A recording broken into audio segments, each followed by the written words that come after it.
Welcome to the Draw Your Dice podcast, the show that calls on the champions and new contenders of the tabletop RPG arena. My name is Jeremy Gage, and I am learning about tabletop game design and publishing. If you are a budding game designer or a veteran looking for fresh musings, stay tuned as we learn about the inspirations, processes, and philosophies of professionals in the industry.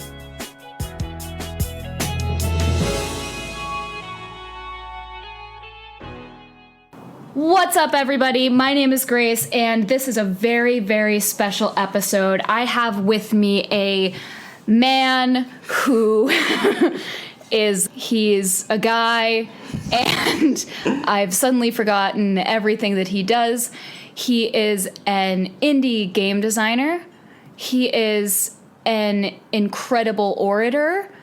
He is the elusive, mustachioed man, and also the host of the Draw Your Dice podcast, I have here with me Jeremy Wenzel Gage. Thank you for having me on the show. It's a pleasure. I've heard a lot about it. Good things. Yeah.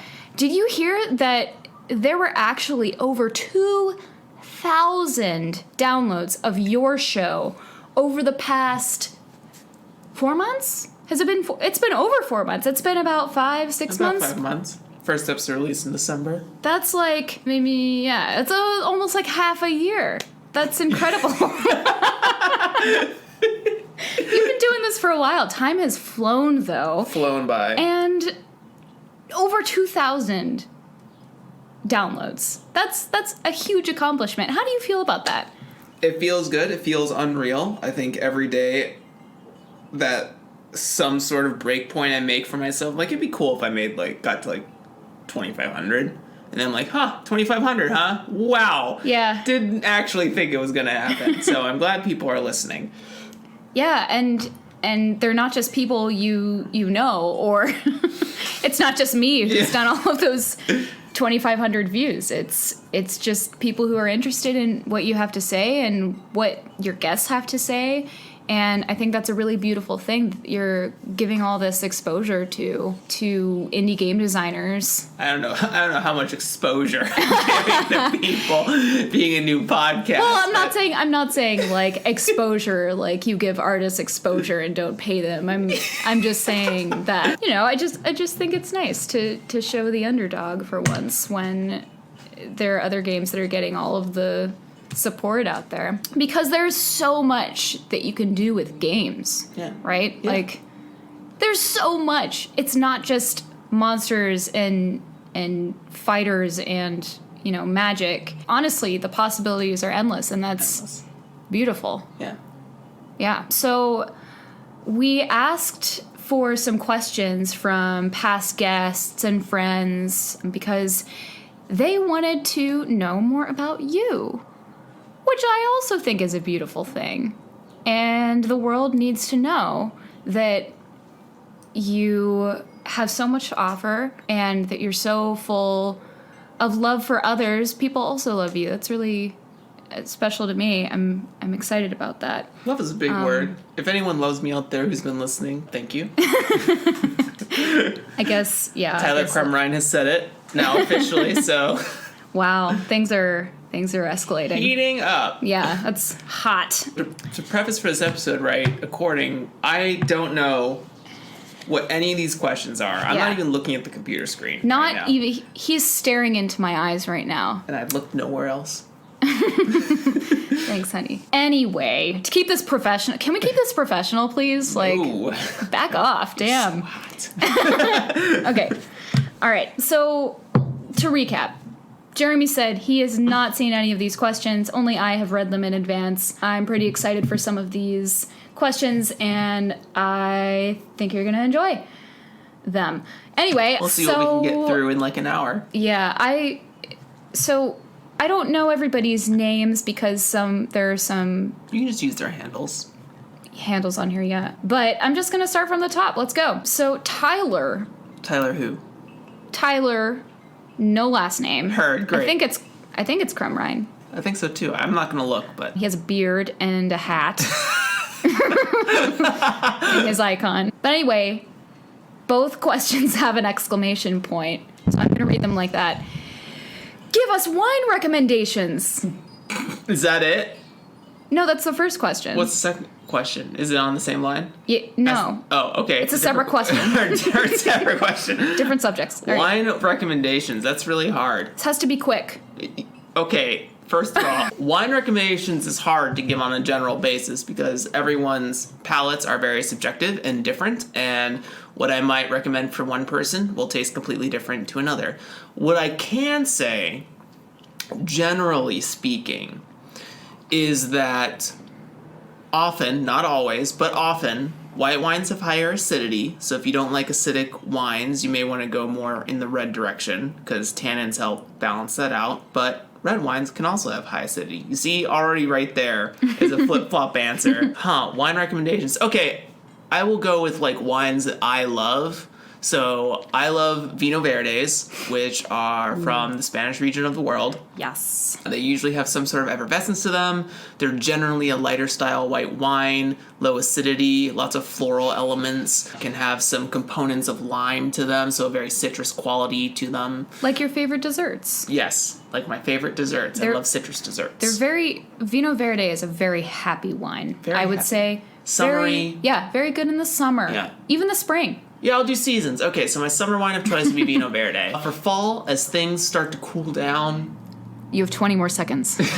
Okay. As things start to cool down, I like to move into, like, more lighter reds, like Pinot Noirs, or I specifically like Burgundian wine from... Is that France? Yep, from France.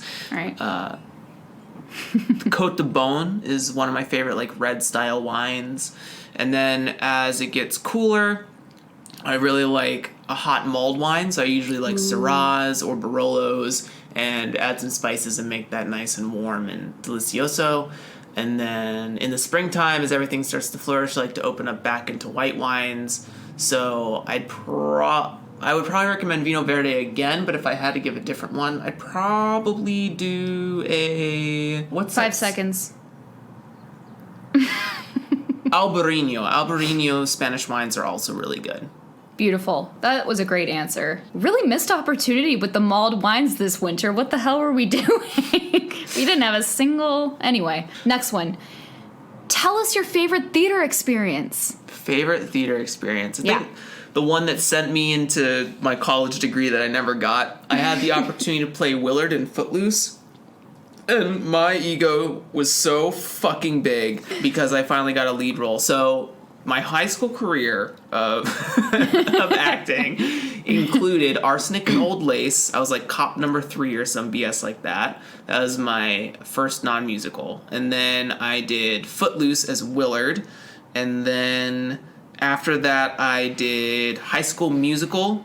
And I was an extra basketball player person. And then my last one was Hairspray, which was also an extra. But I like extra roles because they get to do more dancing. So I'm happy with that entire career. So that was my theater experience. And I was happy to have done it. I made a lot of cool friends for that time period in my life and learned a lot about myself. Great.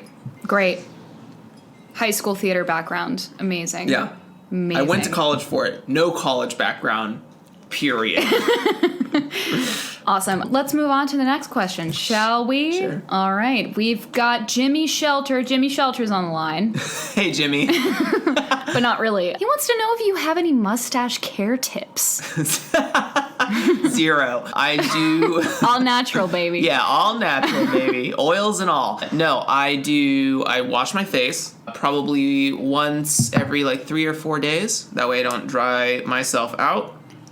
And Oils. then I have this cool Shea Moisture lotion, daily hydration face lotion, 100% virgin coconut oil that I rub on right after I wash. So that's my mustache care tip. It's also, if anyone has asked, my full face tip. Oh my gosh. You have 5 more seconds. That's it. All right. Gorgeous. All right. And we are going back to Tyler again. Tyler Crumrine says, what trends are you most excited about or want to speak into the world? Me and Spencer Campbell, as I talk about in a lot of episodes, I hope that I understand this pertains to game design, I think, but... I'm assuming. Yeah. But, yeah, there is this whole concept of creating a digital ecosystem for your game. D&D Beyond is sort of an example of this. Things like Roll20, Astral Tabletop, and really taking all those separate tools and making them a design principle for future iterations. Also, itch funding is wicked cool. Get from under the thumb of the Kickstarter giant. Let's create a better business for ourselves as designers. And really, what I want to speak into the ethos, and I think this pertains to any artistic or creative endeavor, charge more for your shit. Let's stop undercutting our friends, our colleagues, our peers. Let's not race to the bottom and make the hard $100 piece of work we work for $5 because we don't feel like people will buy it. They only don't buy it for $100 because people are selling it for $5, and it's worth so much more than that. So understand the value of yourself and get that money. Get that money. Understand that your digital project took just as much work as the print product did. So they should be a comparable amount of money. The digital should not be the cheap option. You guys can't see Jeremy right now, but he had a very threatening look in his... All right, so...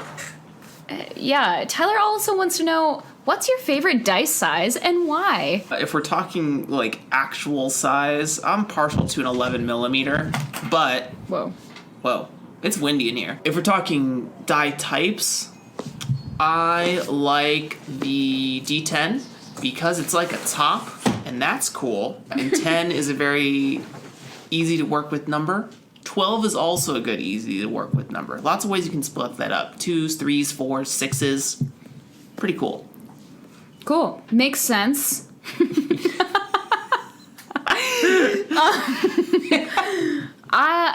Okay, it's not about me. It's about you. Anyway, so on another note, Adam Bell would like to know, if you were to start a non-games related podcast, what would it be? That's a good question. I think that I would, since I'm an infant when it comes to podcasts, I'd probably do something I like or that I have research in. So probably wine or food. For anyone who doesn't know, I chefed for 10 years, sommeliered for 3 years, and that's really about the nitty-gritty. So I have a lot of knowledge up there that I'm just not utilizing right now. So that would be my non-games related podcast. It'd be wine and food and talking about it. Tea podcast. Yeah. We drink a lot of tea in this household. A lot. We still have so many ounces of lapsang souchong. We're 80% tea. Yeah. It's 80% water or 80% tea. Yeah, kombucha, the real MVP. MV. Do you know who that is? Yeah. MV. I mean, I'm assuming you do. They're in here. What's your favorite movie that could be an RPG? Interesting question. Wait a second. Cool. Go on. Tell us. I don't know what you're seeing, but here we go. Movie that could be an RPG. Great question, MB.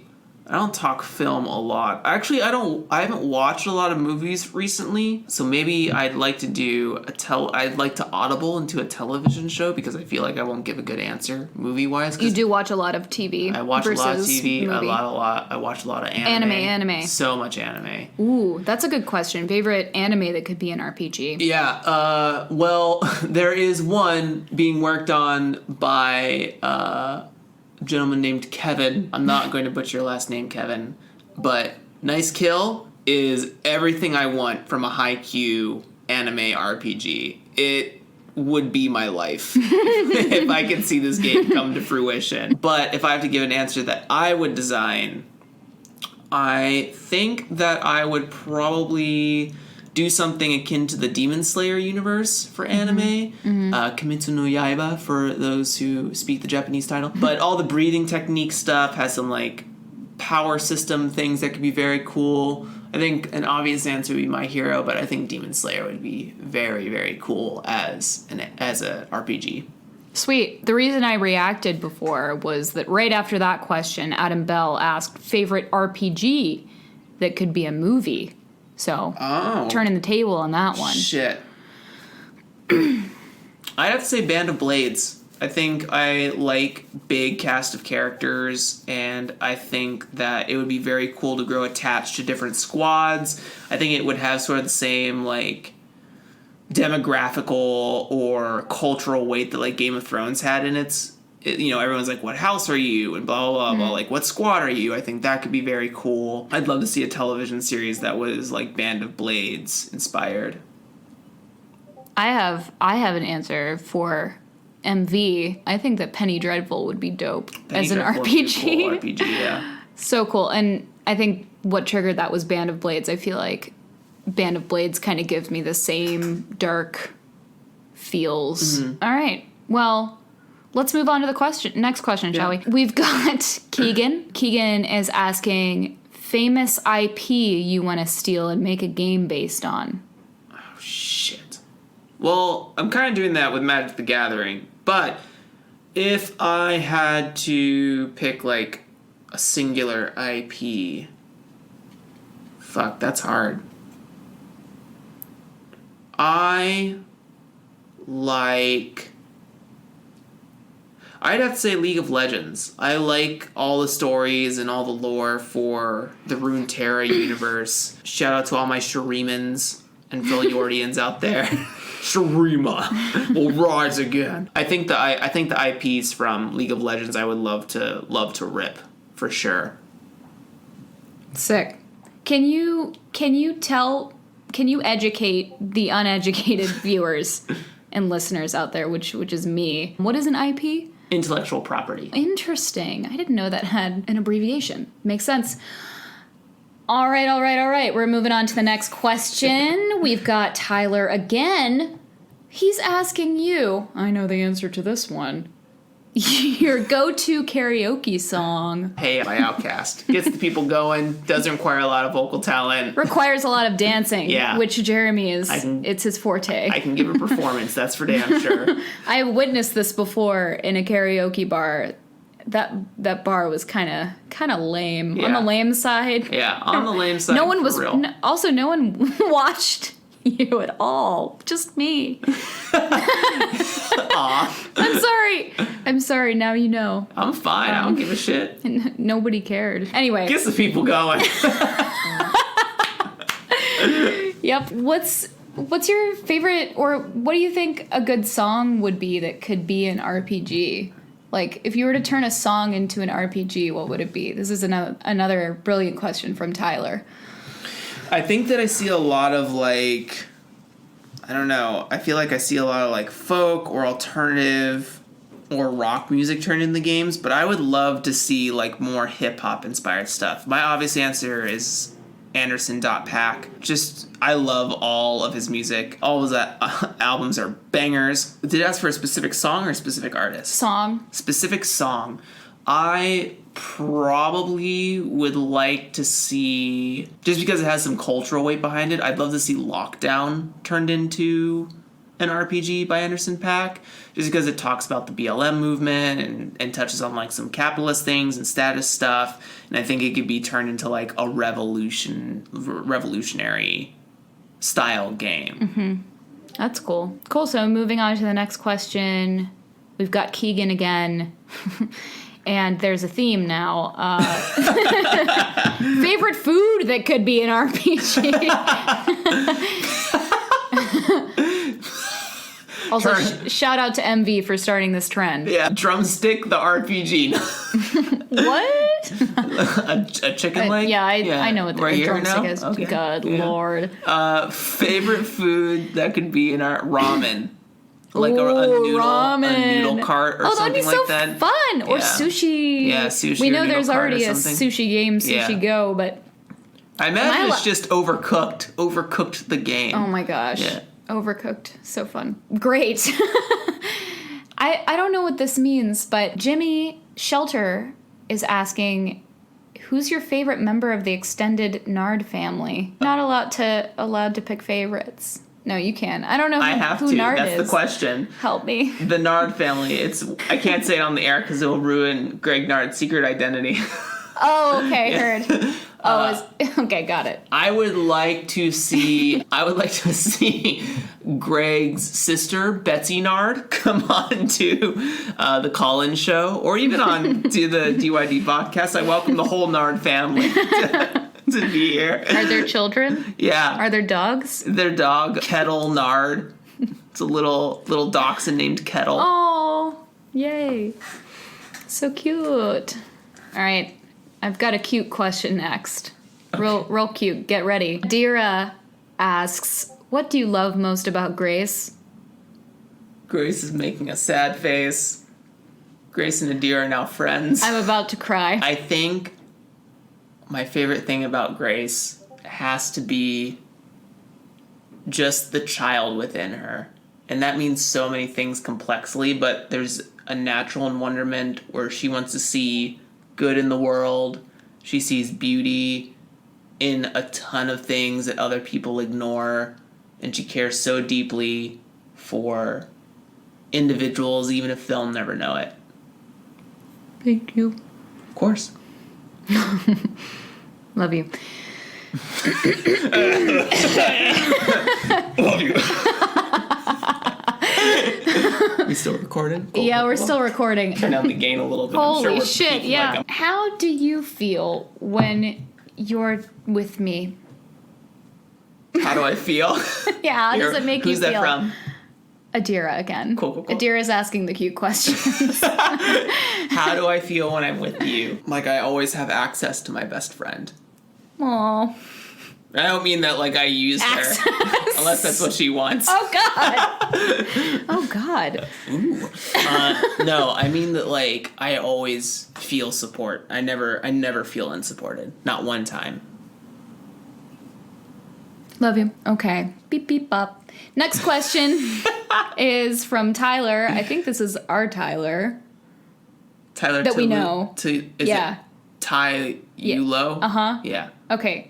Tyler Collins wants to know, if you had to trace back your love of RPGs, what was the moment you knew you wanted to be a creator?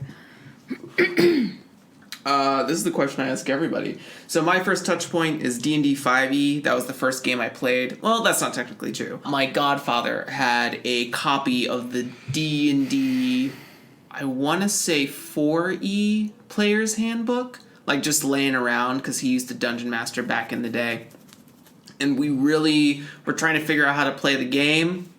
Couldn't figure it out. We always talked about when to start. This was like when I was 13 or 14. And then a friend of mine, I started watching Critical Role per recommendation, and then a friend of mine invited me to a game. My brothers were in town, so it was my first game. We all played together, had fun, had a blast, and then had a fun time building a character. And then game design wise, the first thing that sort of like I wanted to make supplements was for D&D, and it was when I learned about Matt Mercer's Blood Hunter and about DM's Guild, and that sort of inspired me to start trying to create supplements like monsters and characters and stuff. And then when I learned about Blades in the Dark and all of the Blades in the Dark hacks, I learned about hacking and how you could take that Creative Commons license or Open Gaming license and start to create wholesale games from that cloth. So that is my pedigree in game design. Sweet. Learn more and more every day. Sweet. But your love of games started before that. Oh, so much before that. I mean, yeah. Role-playing wise, I can distinctly remember when it was like when the third Pokemon season came out or something like that. Me and 3 of my brothers, 2 of us would pretend to be trainers, the other 2 would pretend to be Pokemon. I'd shout flamethrower, and Jason would open his mouth and breathe as hard as possible. And we would try to figure out who wins. It got violent sometimes. There was some hard wrestling. That was our version of wrestling. Pokemon. Yeah, Pokemon battles. Amazing. Cool. So Tyler also asked, in your opinion, what is the biggest barrier to first-time TTRPG players? Biggest barrier. I think that it's D&D. I think D&D is the biggest barrier because D&D sets the precipice for your perception of what an RPG is. And D&D is not an easy game to learn by any stretch of the imagination. It is all about combat. It's little about role play, but all the touchstones that you get, like Critical Role, Dimension 20, Rivals of Waterdeep, like a lot of those games and a lot of those players have like trained actors as a part of their team, and so they know how to narratively improv and riff off one another, and they make it look easy to some extent that, you know, they only really engage with the game when it absolutely requires them to do so. So when you learn how to play Dungeons and Dragons, you're like, oh, so it's like Critical Role, and that's not necessarily true. Your GM is not Matt Mercer. Your other players at the table are not Liam O'Brien and Sam Riegel and Travis Willingham and Ashley Johnson and Laura Bailey and Taliesin Jaffe and Ashley Johnson and Marisha Ray. I said Ashley Johnson twice. I forgot who the seventh was. But, like, you are not a table of voice actors. And so your experience is in no way going to couple to the Critical Role experience. And that can sometimes be disheartening for people, especially when you have a GM who super doesn't vibe in that way. They want to play the game. Right. And you didn't come to play the game. You came to improv with your friends. At least if that's your first touchstone of what D&D is. So I think the biggest barrier to someone playing an RPG for the first time is that barrier is that the first game they usually play is D&D 5e. There are a ton of easier games out there. There are a ton of different settings and stories that vibe with that narrative, epic intent that Critical Role displays that can be more easily surmised into a different medium. Right. A different tool set. Right. I think that TTRPG, what people need to realize is that it is such a massive umbrella. Like, there are so many different kinds of games that use different systems, and the complexity level ranges an insane amount. And for me, D&D was the first RPG game that I've played, and I think that I had never seen Critical Role when I started playing, and I think that the numbers in D&D just caused me to seize up because I'm not a numbers gal, and I literally just didn't. I was totally ignorant to the entire world of TTRPG, and I really hope that the future is not like that. I just had a conversation with Chris Bissett about how someone told them that we should start thinking about RPGs as separate from D&D and consider D&D like its own thing. Like, there are RPGs and then there's D&D. And I vibe with that. I think that D&D has become so much more than a game. It is a brand now. Yeah, exactly. It's a branding and marketing tool for actual plays, for Critical Role. Critical Role is so tied into D&D at this point that, like, how would they ever pivot if something went wrong? Would their whole company come crashing down if they played something other than D&D? You know what I mean? So I think, I don't want to speak for anyone or give anyone advice like, don't consider D&D an RPG, because it is. And if you like playing D&D, that's also fine. I'm not here to punch down on you. But to answer the question, as a newcomer, there are other options for easing people into the hobby with a lot more tools to help supplement first-time role players, first-time game players, dice rollers, card players, whatever the medium is. Like, there are better tools out there. Heard in my opinion. Heard that. Great, let's move on to the next question. This is a cool question. I like this one. I have liked all of your questions so far, by the way. Okay, so Tyler asks also. Which Tyler? Tyler Collins. Okay. This is a 3-question. 3-question situation. What's your favorite Steven Universe gem? That's one question. Oh. Answer it quickly. Answer quick. Try to remember all of them. I don't know if this means like singular or even fusion. It's whatever you want, baby. It's whatever. Listen, I'm here to answer the people's questions. So when it's vague, I have to find the answer. Singular gem. While not executed with good character tropes in mind, I have to rep Bismuth because I'm here for any character that is representative of a person of color, even if it's slightly detractful in the way that Bismuth acts. Fusion, or that Bismuth is portrayed in reference to potential harmful stereotypes. But Fusion, like, I think about cosplaying a lot, and I could totally vibe either a Garnet or an Opal cosplay. Or I'm sorry, not Opal, that's not. Pearl or Garnet, I would totally cosplay as. Totally can see it. I can totally see it. Oh yeah, that you already answered the next question. What gem would you be? Oh, kind of answered it. Yeah, Garnet or probably Garnet more. Yeah. I like Garnet's vibe. I like Garnet's vibe too. Coolest ever. If you and me were a fusion, what would our fusion dance be? Fusion dance. I feel like it's a lot of... For anyone who doesn't know, Tyler lives fairly close to me, so we hang out on the reg appropriately with masks and all. But prior to that, I think our fusion dance would probably be something very like... Oh, it's me and you, like Oh, Grace. me and you? Yeah. Oh, geez. Probably modern. Some sort of modern... And like lots of butt and modern. We make fun of contemporary dance a lot. From, So You Think You Can Dance. We were both big fans way back in the day, and contemporary is just so dramatic. So it would probably be a fusion of that and butt for sure. Butt and modern. For sure. There's gotta be some hips in there. Do we do a TikTok of it? Is that the collab? I guess. I don't know. We're not doing that. I don't know if I'm there. Don't ask for it, because I'm not doing it. All right, I'm not doing it either. All right, it's settled. Okay, next we've got Ty. Okay. T-Y, the Beanie Baby. Hashtag Juice Nation. Oh, here we go. You said Juice Nation, and he says, in terms of the juice, are you a pulp or no pulp kind of guy? Oh, full pulp. Full pulp. 100% pulp, dude. You need the vitamins that pulp supplies. Dude, pulp will... Bro, pulp. Pulp will fill you up. Pulp will not let you down. Yeah. I'm telling you, pulp is where it's at. You know how something has refined sugar in it? When it's no pulp. What the fuck are they putting in there to add volume to that thing? Corn syrup. Exactly. That's a fact. The FDA is lying to you. That's a juice Drink fact. raw milk. Juice facts. Hashtag juice Great. fact. I agree with you 100%. This question refers to both actual juice and TTRPG juice.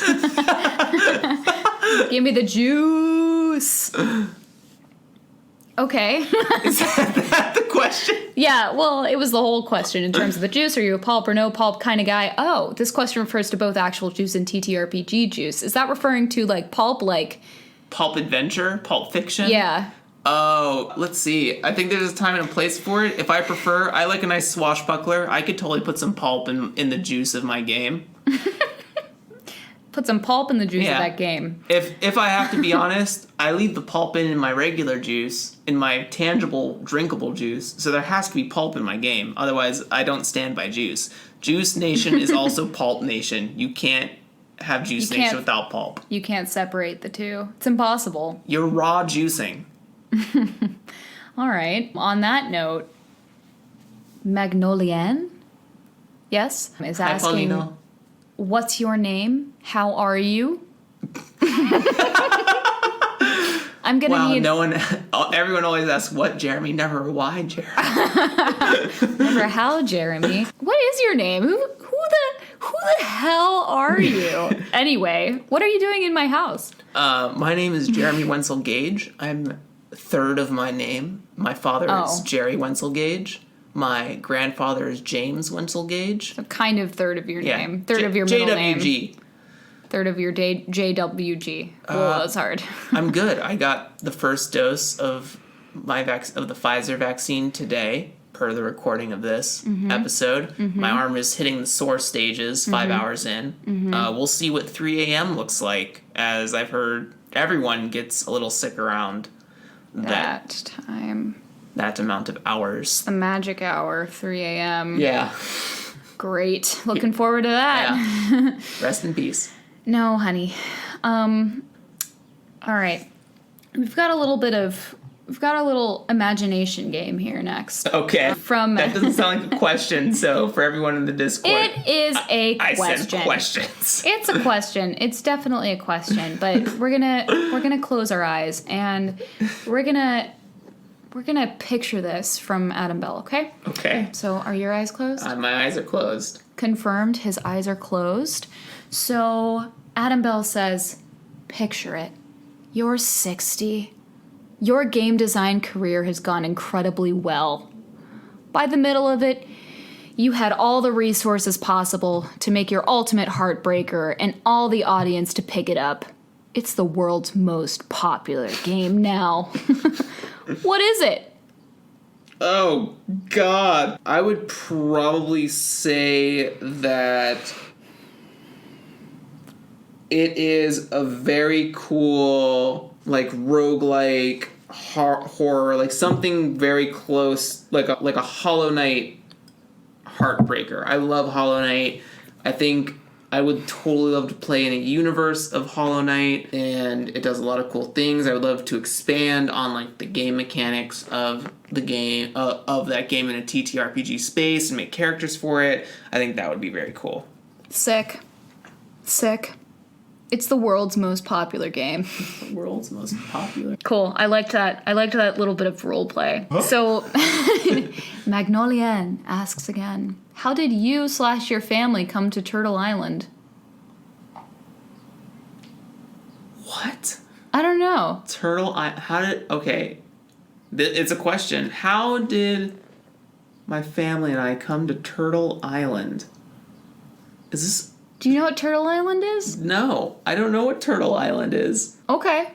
We arrived on Turtle Island by way of boat vessel after being shipwrecked for days. We tied many coconuts together as flotation devices, buoyancy tools. Makes sense. How did we get the coconuts? On the island that we were on. Oh. Shipwrecked island, then vessel, then Turtle Island. Oh, okay. So we had to get out of. Let me start from the beginning. I was born June 5th, 1990. What's your signature weapon? This is a separate question. From? Magnolian. Oh, my signature weapon? Shit. I think about this every day. You'd think that's a joke, every day. They're called like kusarigama in games, but they're like chain-linked sickles, like a chain weapon, a whip of some sort. I love the versatility of it. So like a chain with spikes or blades at the end. Cool. Yeah. Now, I feel like you don't see that one a lot. You don't see a lot of like... Depends on the anime. Okay, sorry. Clearly I don't watch enough anime. More anime. Always more anime. Next question is from Ty again. You're Nick Fury, and you're putting together the ultimate Avengers team of game designers. Who's on it? Good question. Oh, God, how many spots do I have to fill? Wait, hold on. This is a big question. This is not indicative of any favorites. I'm answering the question. Please, no one be upset. I'll pull from the no, I guess it could be anyone. One of them is definitely Adira Slattery. I think she brings a lot to this space and very cool, innovative, and I think that she has like a really wrinkly brain. She has some really powerful wrinkly brain energy. So Adira is one. I'll do 6. I'll do the classic, like, 6 Avengers. Was it 6? I don't fucking know. Don't ask me. Adira is one. I'd like to bring... Wow. I'd like to bring Aaron Lim to the team because it's about perspective, and I think that I would love to see influences from other cultures inside of that team as well.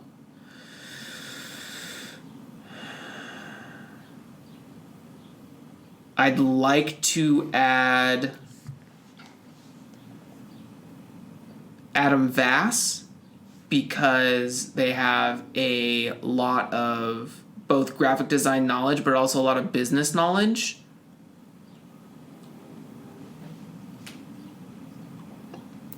Three more.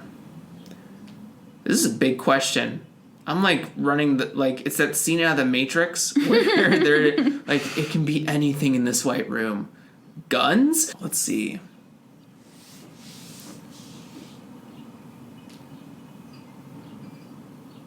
I'd like to bring Spencer.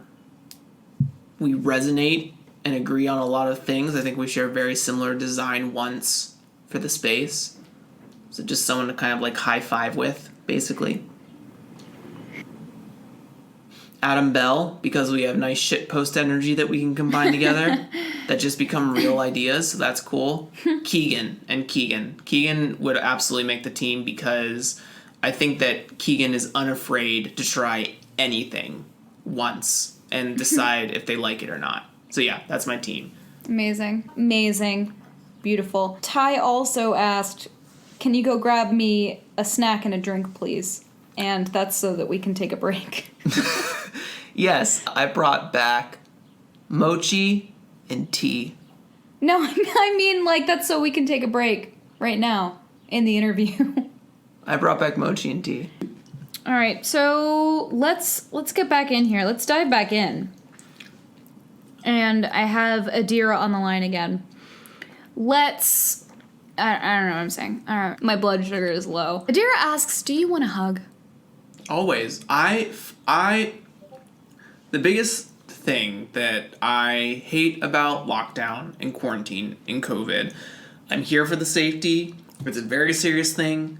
I'm glad that there are people out there taking it seriously. I want to take it seriously, but I fucking miss hugging my friends. Mm-hmm. I miss hugging people. Mm-hmm. I am very much a huggy, touchy, kissy person. Like, I am. All the above. I know. All the above. I've kissed my friends. Cheeks. In my earlier days, lips. Scandal. Now you know. Yeah. You're my friend. I kiss you. You hug me. Yeah. Yes, I want a hug.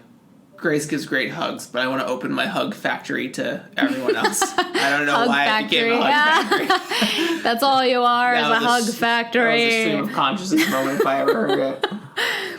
Jeremy does give wonderful hugs, and, you know, of course I'm biased, but everyone tells me that Jeremy gives the best hugs, including my whole family. So that's cool. I learned from the best, my mom. Aww. Love you, Mom. Mama. Rock, paper, or scissors, Adira asks. Oh, shit. Big question. You want to do it right now? We can see.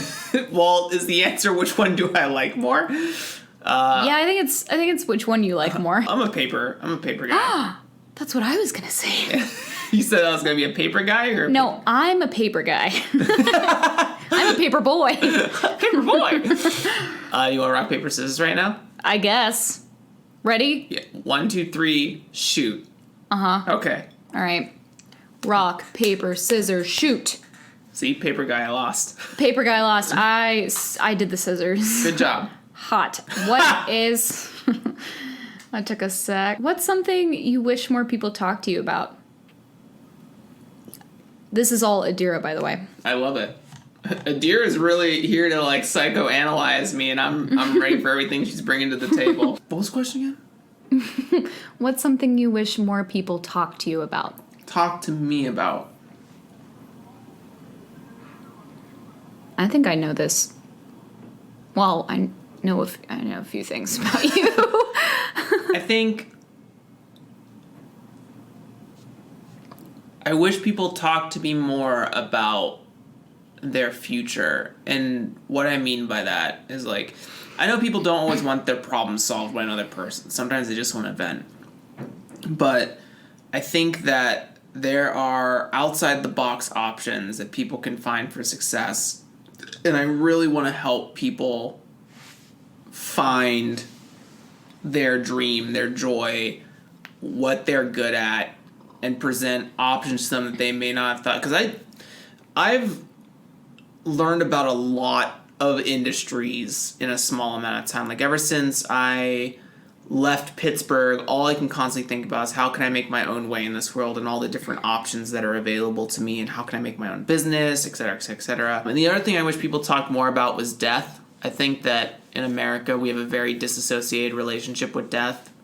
you know, a tragedy strikes in our families, and it's always blindsided us. We're never ready for it. No one's ever ready for when someone goes. There'll never be a ready moment, but I think there's a lot that you can do to help yourself process by talking to the ones you love. Like, I think every day about talking with my mom about, like, hey, like, when the time comes, because it is going to come, we are not immortal. It is going to be here regardless of whether we want it to or not. And it's going to happen sooner or later, preferably later, but sometimes it is sooner. And I think it's important to talk to the people you love about those moments because they're going to come, and don't let them blindside you. And if you need someone else, I don't know, I'm fine with talking about very vulnerable subjects. I live my life pretty vulnerably open. I'm not afraid to talk about a lot of stuff. So I guess my ultimate answer is I wish people weren't afraid to talk about things with me or with anyone. I wish that they didn't have to be so private, or they weren't taught to be so private, because I think that there's something to be said about privacy, but I think there's also something to be said about, like, being able to talk to people about things and normalizing traumatic situations, or not normalizing they should happen, but normalize talking about them so we can do something about them. Because if people feel scared to talk about those things, how do we help people? How do we help people when they're not willing to talk about what's bothering them? It's interesting. What did you think I was going to say? No, I want to know. Well, I really thought you were going to say some of those things because we've talked about those things. Actually, my answer was going to be, you want people to talk about their feelings to you. Yeah. And, you know, like their real feelings. Don't just be polite to me. Yeah, but I think that you said that people are very private, or, you know, they're scared of being judged. I think the word is more so precious. I think people are very precious about their lives and their futures, and they don't want it to be dictated or judged by someone else. Sure. But I think that it's important to listen to others and to view yourself objectively sometimes. Not saying that you're not allowed to hurt or, you know, have feelings about your own life, but I think that's an interesting point. What else did I think you were going to say? I don't know. I think it was just like the feelings thing and the vulnerability thing. Yeah. Yeah. Interesting about death, though. Should we get into that? Should we get into that right now? I don't know if that was what this was constructed probably for. not. That's another. But yeah, we triggered something here. Maybe we'll continue the conversation after. Yeah, next year. Anyway, we're gonna take a slight tone change here. Magnolian asks, "Do you want a smooch?" With Magnolian? I don't know. Do you want a smooch? I'll take a smooch from Grace. I am open to a smooch from Magnolian. I'm open to it. Jeremy's a very open person. I like feelings. That's good. Yeah. Feelings are great. Kissing's not bad. Let's not bad. Let's normalize kissing. Sure. Yeah. Sure. Sure. Whoever wants it. Let's be hygienic and safe about it. But I'm open to it. Let's yes and it. Yeah. Well, it looks like that brings us to the end of questions. You didn't say this is the last question. Do you want to smooch? No, I didn't say this is the last question. Do you want to smooch? I have a question for you. Okay. This is the last question. Gosh, what's your advice to anybody who is scared to start on their dreams? Because I've known you for a while. We've been together for 4 years today when this comes out. And I've seen you go through a lot of different iterations of dreams, or what you think your dreams are. And some of those, I think, were more practical, like practically motivated than this one, I guess. Like you really thought you could attain some of them, but your heart wasn't necessarily in them. But now, through my perspective, it seems like you are truly chasing your dreams, and this feels like a very natural place for you to be. So I was wondering if you had advice for anybody who is game designing or anyone who's scared to take that first step. What would you say to them? I think this ties back into like talking about how people can accomplish their I want to help people accomplish their dreams, because one of those things is that I guess the advice is that you can't be afraid to fail, to let yourself down, to have a negative outcome to something. Because I think a lot of people want their first product to be their best product. They want their first instance to be their perfect instance. And that can create a very harmful state of mind where you're constantly, because you'll be on a journey of learning, no matter what your frame of mind is, and you'll keep learning new things about the thing that you're trying to do from other resources. And you'll be like, oh, I need to add that to my thing, and I need to add this to my thing. I need to consider this. And what that does is it keeps all the knowledge in your head, and it never puts it out in the world for critique. Because even if you know something, that doesn't mean that you understand it. And the only way that you can find out if you understand it or not is if you put something out for public consumption.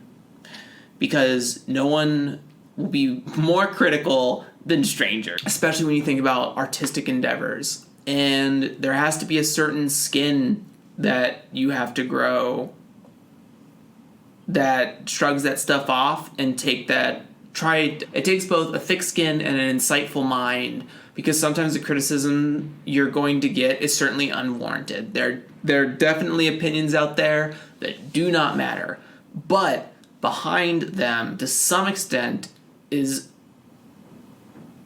a sense of there's something here that someone did not enjoy about what I'm doing, and I have to decide if I want to make that compromise or not.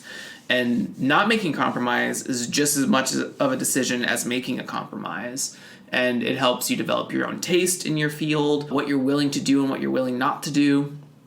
And so like an example might be, I've seen this in a couple like game design articles about how when you ask for player feedback after play testing and someone says, I didn't like this mechanic, it didn't feel right to me. It's not about the mechanic more so than it is the feeling of the game for that person. And there could be a mismatch of tone and genre for the intention or want from the player or whatever have you, or the understanding of the player who came into the game. But there's something there. There's something about the game that they felt wasn't fun, and that's a valid piece of criticism, because games are an experience at the end of the day. They tell a narrative to some extent. Even if it's like a very mechanically heavy board game, they still create an experience for you. Whether that be a competitive one, a cooperative one, storytelling, narrative, rolling dice, playing cards, all of those things. Playing card games with lore and fantasy in them, because you get to tell a story of two oppositions coming against each other, right? Excuse me. I think the biggest thing is don't be afraid to put yourself out there, because you'll find people that like you and you will find people that don't like you. And that's a given. And you have to leverage both of those sides of the spectrum to better yourself. Mm-hmm. So stop protecting yourself you can't by not being seen, because if you're not seen, then you're just not seen. Like, if you don't put your creative work out there, it's just yours. A common example is like a college degree, right? Like, people get college degrees, mm-hmm. but don't, like, either their college didn't help supplement them with experience or a portfolio. Like, a degree doesn't say anything. A degree is status. It doesn't really tell anyone about your experience or privilege. What you're capable of doing. How much risk are they willing to put into you, and what are you capable of accomplishing for them? And so what's more powerful is having work that you're proud of, whether it be small. I was watching a Game Maker's Toolkit by Mark Brown.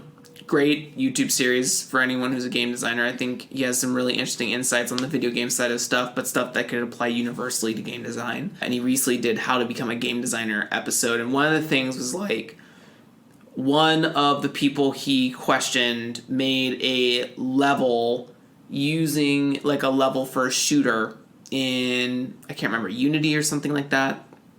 And that's how he got a job with the same company that it wasn't Unity, is like their in-game engine for making a level. But that's how he got a job with that game company. And so like that was him showcasing that I know how to use your tech. I know how to use your tech well, and I can work for you. Right? So it's like that says more than a game design degree that you got from DeVry University. I don't know where game design... DeVry is a terrible school if it still exists. My brother went to DeVry before they went under. It was a scam. Yeah. Scam school. Super scam. All rounding to don't be afraid to fail. Because you're going to. You can't always win. Yeah. You won't always win. You will not always win. And you don't have the resources to protect you sometimes when you lose. And that's unfortunate because everyone has a different starting place. But you have to be willing to lose. Otherwise, you won't learn. We only stop doing something when it hurts us. Wow. That was a great answer. Thanks for answering that It was an answer. big question. Thank you. Well, that brings us to the end. Great.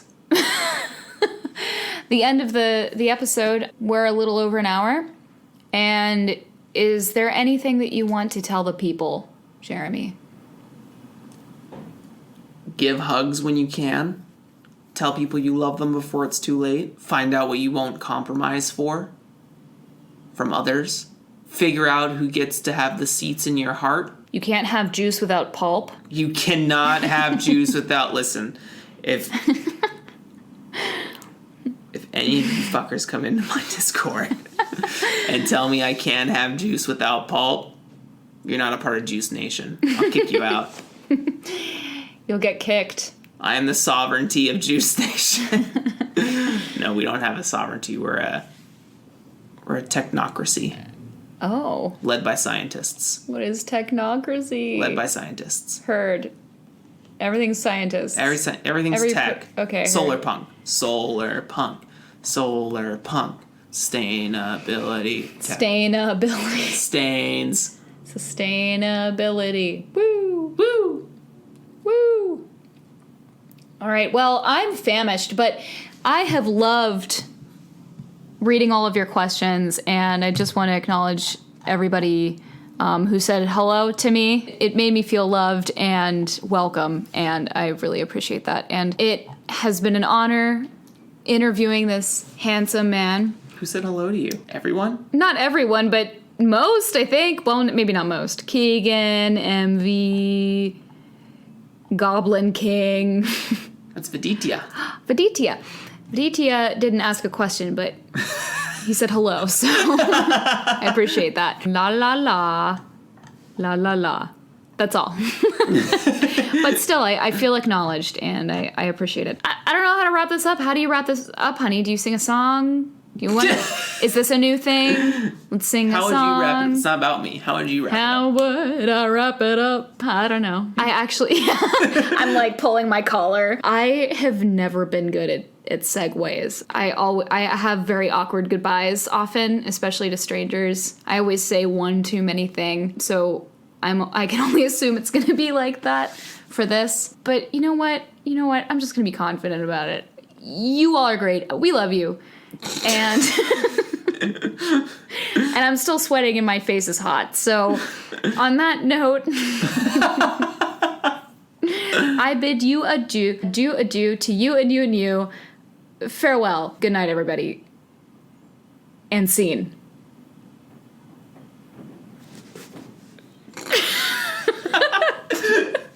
Is it over? Now it is. No. Okay, stop. Is it this? No. That's record. Hit stop. Okay. Square.